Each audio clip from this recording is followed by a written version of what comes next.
Hello everyone, welcome back to my channel. As I promise, जैसा कि मैंने वादा किया था कि मैं सेट 1 का बाकी सब्जेक्ट का वीडियो अपलोड करूंगा, तो आज सोशल साइंस से शुरू करते हैं। जेम्स मिल ने एक हिस्ट्री ऑफ ब्रिटिश इंडिया नामक पुस्तक कब लिखी थी? कौन थे जेम्स मिल? जेम्स मिल थे स्कॉटलैंड के एक बहुत ही जाने माने राइटर, अर्थशास्त्री थे, लेखक थे।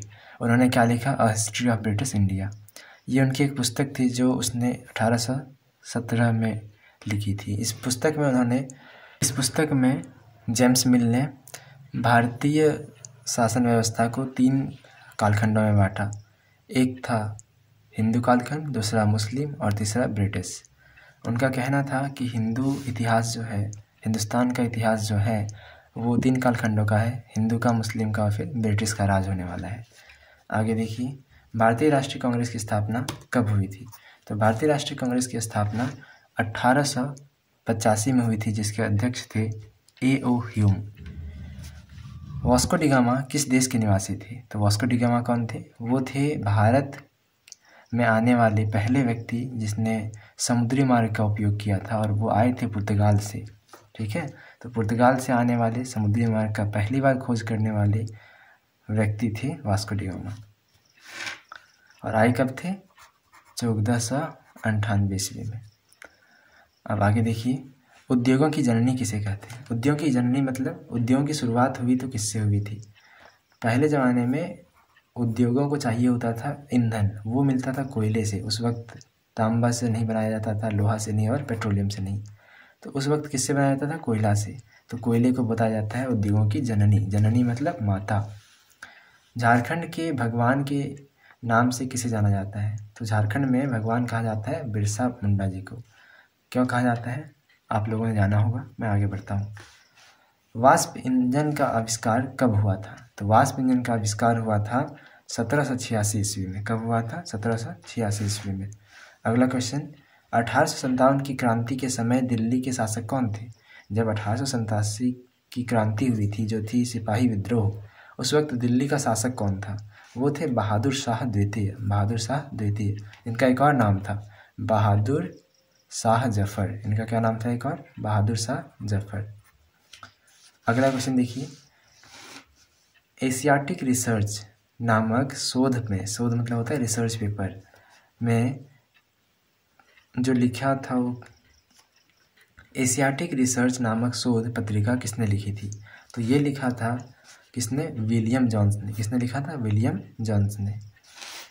शोध पेपर को बोलते हैं इंग्लिश में रिसर्च पेपर। अगला क्वेश्चन, शांति निकेतन की स्थापना कब हुई थी? तो शांति निकेतन है क्या?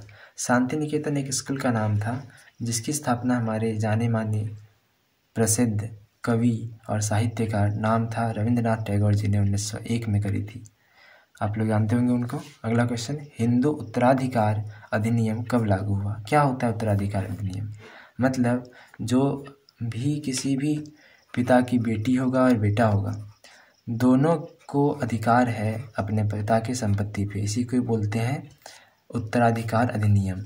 तो इस अधिनियम को शुरुआत किया गया 1856 में, और इसके तहत बच्चियों को भी पिता की संपत्ति में अधिकार दिया गया।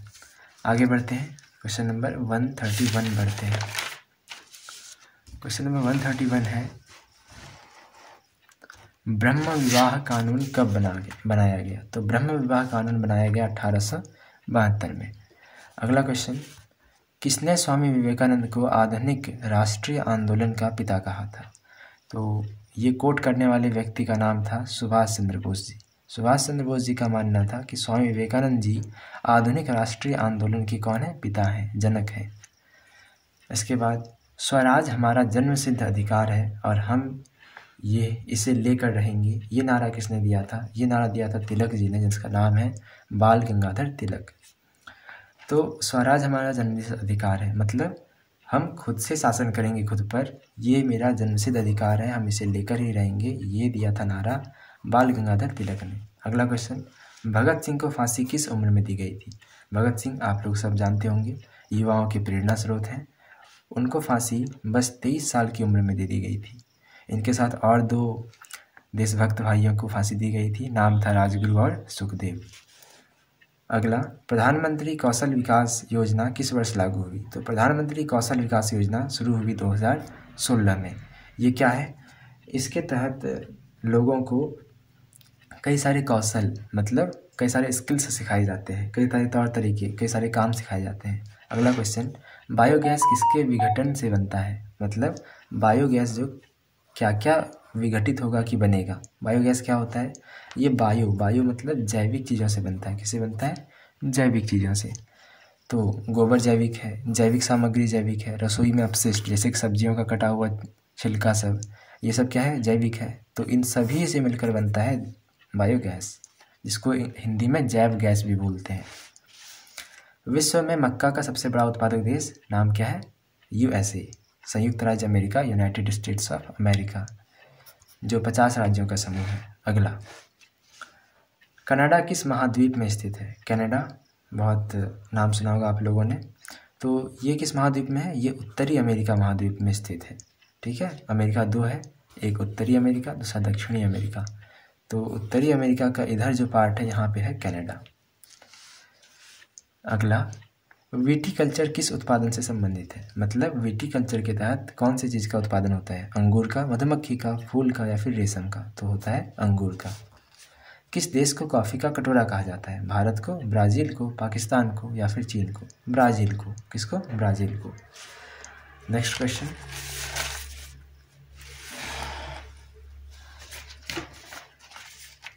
कोक बनाने योग्य कोयला कहाँ से प्राप्त होता है? कोक क्या है? कोक एक कोयला का ही प्रकार है जो कोयले से बनता है। तो कोक बनाने के लिए जो कोयला लाया जाता है वो रानीगंज या फिर झरिया से लाया जाता है। विश्व जनसंख्या दिवस कब मनाया जाता है? विश्व जनसंख्या दिवस मनाया जाता है 11 जुलाई को। कब मनाया जाता है? 11 जुलाई को। विश्व की सबसे घनी आबादी वाला देश, मतलब कौन सा ऐसा देश है जहाँ पे कम क्षेत्रफल पर बहुत सारी जनसंख्या रहती है? और उसमें जो पहला नंबर पे आता है उसका नाम है चीन और भारत। इसका क्षेत्रफल भी कम है और लोग भी बहुत ज़्यादा है, इसलिए इसको बोलते हैं विश्व की सबसे घनी आबादी वाला देश, चीन और भारत। 500 ईस्वी पूर्व विश्व की जनसंख्या कितनी थी? 500 ईस्वी पूर्व, आज से 500 ईस्वी पूर्व मतलब 1500 ईस्वी का बात हो रहा है, 1500 के लगभग। उस वक्त विश्व की जनसंख्या मात्र 10 करोड़ थी। सोचिए, अभी पिछली बार की जनगणना के अनुसार भारत की जनसंख्या 121 करोड़ है और विश्व की जनसंख्या उस वक्त कितनी थी? बस 10 करोड़ थी। अगला क्वेश्चन, भारत के प्रथम गृह मंत्री कौन थे? तो जब भारत स्वतंत्र हुआ तो स्वतंत्रता प्राप्ति के बाद पंडित जवाहरलाल नेहरू को प्रथम प्रधानमंत्री बनाया गया और सरदार वल्लभ भाई पटेल को बनाया गया होम मिनिस्टर, गृह मंत्री। भारत के प्रथम गृह मंत्री सरदार वल्लभ भाई पटेल, जिनको इंडिया का बिस्मार्क भी कहते हैं, जिनको लौह पुरुष भी कहते हैं। इम्पोर्टेंस है, याद रखिएगा। इसके बाद क्वेश्चन आता है नेक्स्ट, संपूर्ण भारतीय संविधान के निर्माण में कितना समय लगा था? 1 वर्ष 11 महीना 18 दिन, 2 वर्ष 7 महीना 18 दिन, 2 वर्ष 11 महीना 7 दिन या फिर 3 वर्ष 7 महीना 5 दिन? तो जो समय लगा था वो लगा था 1 वर्ष 11 महीना और 18 दिन। कानून बनाना किसका महत्वपूर्ण कार्य है? कानून कौन बनाता है? राज्यपाल, राष्ट्रपति, प्रधानमंत्री या फिर संसद? संसद बनाता है। संसद के 2 अंग होते हैं, कौन कौन से? एक होता है लोकसभा, राज्यसभा। इन्हीं दोनों का काम है कानून को बनाना। कानून इसके बाद जाता है किसके पास? कार्यपालिका के पास, और उसके बाद राष्ट्रपति से साइन होता है, फिर कानून लागू हो जाता है। समझे?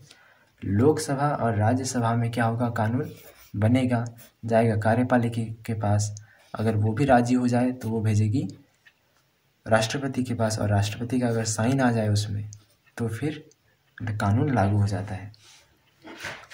भारत का शीर्ष अदालत किसे कहते हैं? शीर्ष मतलब सर्वोच्च, सबसे ऊपर का अदालत कौन है? तो भारत का सबसे ऊपर का अदालत है सर्वोच्च न्यायालय, जिसको हम लोग उच्चतम न्यायालय भी कहते हैं या फिर सुप्रीम कोर्ट भी कहते हैं। अगला क्वेश्चन, झारखंड के प्रथम राज्यपाल कौन थे? झारखंड का बात हो रहा है। प्रथम राज्यपाल डॉक्टर प्रभात कुमार, ये थे झारखंड के प्रथम राज्यपाल। राज्यपाल कौन होते हैं? एक बहुत ही इंपॉर्टेंट जानकारी, आप जिस शहर के निवासी हैं आप उस राज्य के कभी भी राज्यपाल नहीं बन सकते। जैसे अभी कुछ दिनों पहले रही झारखंड की राज्यपाल द्रौपदी मुर्मू। वो कहाँ की निवासी थी? झारखंड की थी? नहीं, वो उड़ीसा की थी। मतलब आप जिस राज्य के रहने वाले हैं उस राज्य के कभी भी राज्यपाल नहीं बन सकते। अच्छा, और राज्यपाल का चुनाव कौन करते हैं? तो राज्यपाल का चुनाव सीधे राष्ट्रपति के द्वारा होता है, जिसको इंग्लिश में गवर्नर कहते हैं। राज्यपाल को क्या कहते हैं इंग्लिश में? गवर्नर। भारत में पहला मेट्रो ट्रेन कहाँ प्रारंभ हुआ?